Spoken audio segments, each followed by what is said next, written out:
Querida internauta, hoje nós temos o prazer de conversar com a ginecologista doutora Flávia Fairbanks. Ela é especializada em sexualidade, endometriose, entre outros assuntos ligados à ginecologia. E hoje nós começamos com um dos assuntos e devemos ter uma série para você de casa dirimir todas as dúvidas. Doutora Flávia, é um prazer falar com você, obrigado pela atenção. Vamos começar falando então sobre endometriose. Perfeito. O que vem a ser endometriose?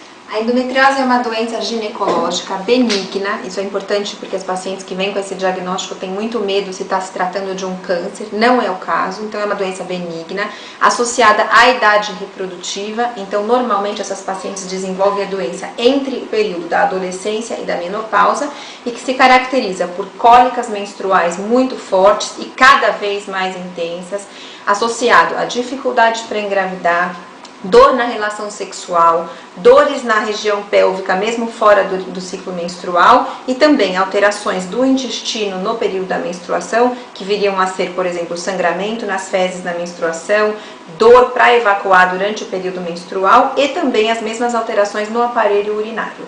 Então é uma doença benigna, caracterizada por uma reação inflamatória e normalmente associada com um distúrbio autoimune, ou seja, a paciente reagindo praticamente contra ela mesma.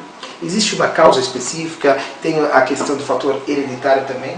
Sim, a principal causa que a gente atribui é o refluxo da menstruação. Então essa é uma teoria que já foi consagrada no século passado e cada vez mais ela se mostra pertinente. E ela fala o seguinte, que toda mulher durante a menstruação, 95% do sangramento menstrual escoa pela vagina e 5% volta pelas trompas. Isso em todas as mulheres. Só que a mulher mensalmente, esses 5% que voltam pelas trompas e acabam se acumulando dentro da barriga, teriam que ser limpos por um sistema, entre aspas, de faxina. Na paciente com endometriose, esse sistema de faxina não funciona. E ela vai acumulando. E esse tecido vai sendo acumulado cada vez mais e por isso que o quadro vai ficando cada vez mais intenso.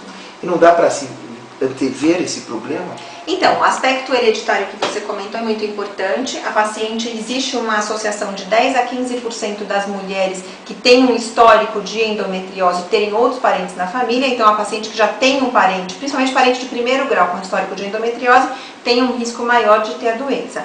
Mas, infelizmente, isso não é a regra. Então, os casos esporádicos acabam sendo os mais frequentes. É importante a gente salientar que 15% das mulheres na idade reprodutiva, ou seja, entre a menarca, que é a primeira menstruação, e a menopausa, são portadoras de endometriose, em diversos graus. Interessante.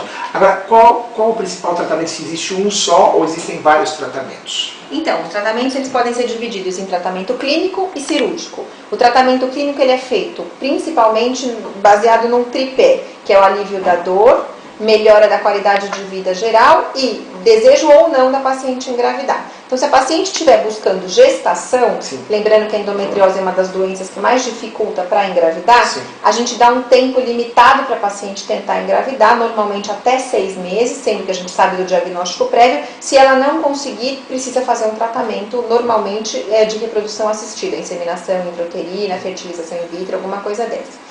A paciente que não quer engravidar fica mais fácil, porque a gente pode controlá-la com pílula ou outros medicamentos que suspendam a menstruação.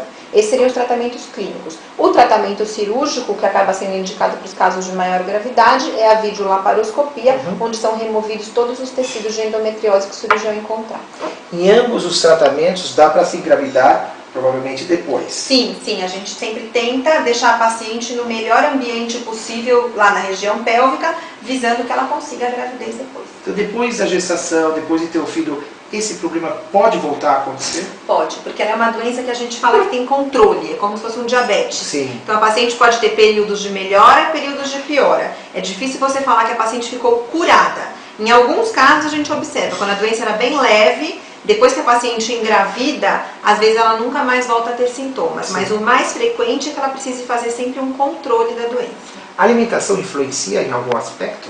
O que a gente sabe é que as dioxinas, que são substâncias derivadas do ambiente, da poluição atmosférica, a degradação do carbono em alguns alimentos, carnes vermelhas e tudo mais, podem ser relacionados. Então a gente pede para o paciente tentar ter uma vida o mais natural possível e praticar muito exercício físico para liberar essas impurezas do organismo.